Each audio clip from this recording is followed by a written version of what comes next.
A Merry Moosey Christmas, written by Lynn Plord and illustrated by Russ Cox. Did you know that our author, Lynn Plord, is a Maine author? Yes, she lives right here in the same state as us, just like Chris Van Dusen does. Yes, she actually visited our school. Oh, probably the year you guys were all born, or maybe before that. But she did visit our school, and I got to meet her and shake her hand and get her signature in a book. And she is one of my favorite authors. Again, her name is Lynn Plord. And she wrote A Merry Moosey Christmas. Yes, that is a moose. A Merry Moosey Christmas. Oh dear. Rudolph, look at you. Everyone deserves a holiday break. Please, Santa, please, begged Rudolph. Just this once. Can't I please have Christmas Eve off? Santa looked skeptical. Rudolph persisted. I've never had a chance to stay home on Christmas Eve and listen for the jingling sleigh bells on the roof and a whoosh down the chimney with presents just for me. He has a point. Santa's heart was as soft as his belly. Ho, ho, ho, he laughed. Okay, Rudy, just this once. But first, we must find a worthy replacement to lead my sleigh on the most special night of the year. And you must help me train him. And so Santa and Rudolph set off in search to find the perfect substitute. What about him? Asked Santa. Wrong size, said Rudolph. How about that one? Santa pointed. Too feathery, said Rudolph. Antlers, asked Santa. Horns, said Rudolph. Those are not antlers. Discouraged, Santa and Rudolph flew northward. Sorry, Rudy, said Santa. It looks like you won't get Christmas Eve off after all. Whoa! Wait! What's that? Exclaimed Rudolph. They landed the sleigh at the edge of a forest. Rudolph and Santa measured, poked, and probed. Should do. Would do. Could do. With a little training, they agreed. The moose seemed willing. What should we teach him first? Asked Santa. Nose glowing, of course, said Rudolph. Rudolph stood in front of the moose and made his nose glow.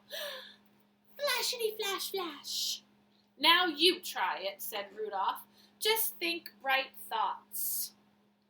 The moose thought of a hot sunny day and car headlights, and he grunted and he groaned and he held his breath and he stood on his head until his face turned red, but his nose wouldn't glow. Maybe this'll work, Santa offered a clown nose out of his sack. Rudolph shook his head. Sorry, Santa. It looks funny and it really doesn't shine. The moose held up his hoof to say, Wait a minute! And he raced down the road.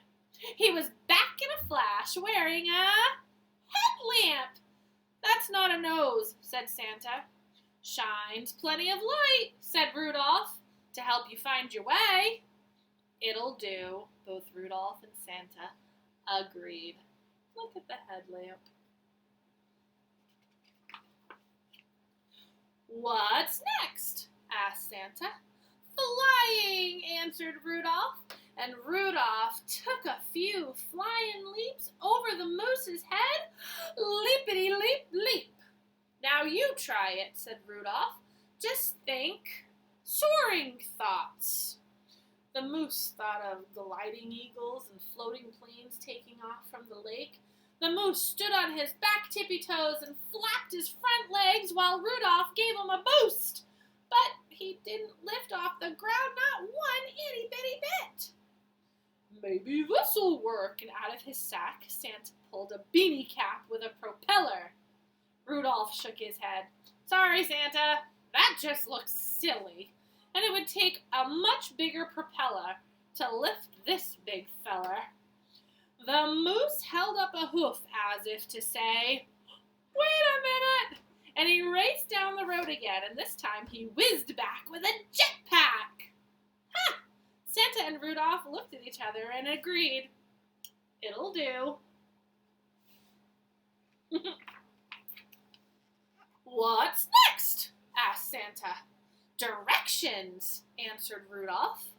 Rudolph gave a lecture to the North Star, the latitude, the longitude, traveling through time zones, yakety yak yak. Now you try it, said Rudolph. Just think guiding thoughts. The moose thought of hunters and compasses and signs telling out-of-staters where to go. The moose pointed north with his snout, south with his antlers, east with his front legs, and west with his back legs. Maybe this'll help. Santa pulled a globe out of his sack. Sorry, Santa, said Rudolph. He'll need more detail to find the streets and the addresses. The moose held up a hoof as if to say, wait a minute! And he raced down the road. He found his way back with a GPS strapped to his antler. Ha! Santa and Rudolph both nodded. It'll do. What's next? Asked Santa. Rudolph thought out loud. Let's see. Nose glowing, flying, directions.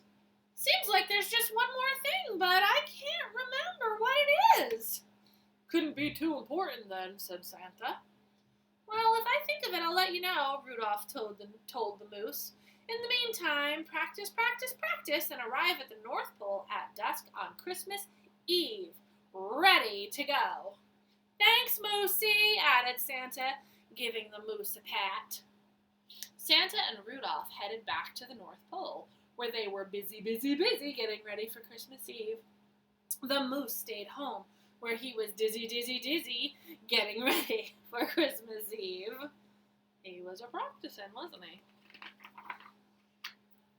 The moose couldn't help himself. He was so anxious he arrived at the North Pole at dawn on Christmas Eve day.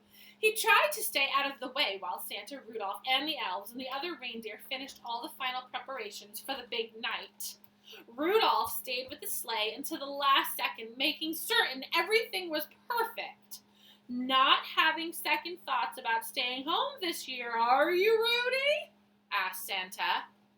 Rudolph gulped a big gulp, leaned over and whispered, Doesn't matter if I were. Look how excited the big guy is over there to get to be leading the sleigh. You're right, Santa winked, but still it won't be the same without you, Rudy. Rudolph turned for home before more of his nose turned red. Oh, he's blushing. Okay, here we go. At last, it was time to go. Giddy up, shouted Santa. The moose soared skyward. Santa ordered, To Rudy's house first, Moosey. He's been waiting a lifetime for this special night. We mustn't keep him waiting at all. The moose flew to Rudy's, straight and steady. Rudy had barely been home long enough to set out the peanut butter cookies for Santa, his favorites, and blueberry muffins for the moose to make them feel right at home.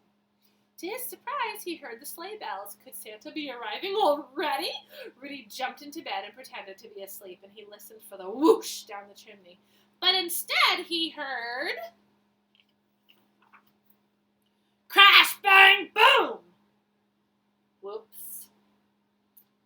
What did Rudy forget to teach him? Landing.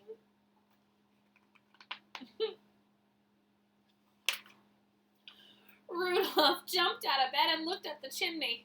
Santa rolled out of the sled and looked down the chimney. They shouted, Landings! We forgot to teach him about landings. Rudolph hurried onto the roof and he helped right the sleigh, but before he could utter a word on how to do landings, the moose held up a hoof as if to say, "Wait a minute!" Rudolph interrupted. "I know, climb in, I'll take you." And Rudy jetted the sleigh back to Moosey's favorite store. So Rudolph is now leading, and Moosey is in the sleigh with Santa, going to the store. Okay, what are they going to get to help with landings? Think, like an inventor. What could a moose use to help him land on his feet on top of a roof? Interesting. That'll do, Santa and Rudolph agreed. Hurry, there's no time to waste. Millions of kids are counting on you, Rudolph shouted.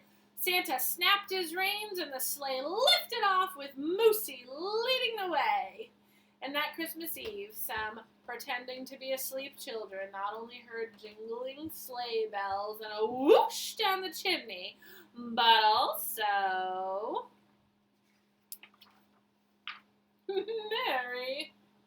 also yes, a Merry Moosey Christmas to all, and to all a good night. That's a funny picture. Oh. Rudolph the Red-Nosed Reindeer had the night off. Don't worry, he's not going to get the night off this year. This was last year. All right, my friends, I hope you enjoyed that Christmas story. There are more to come. Bye.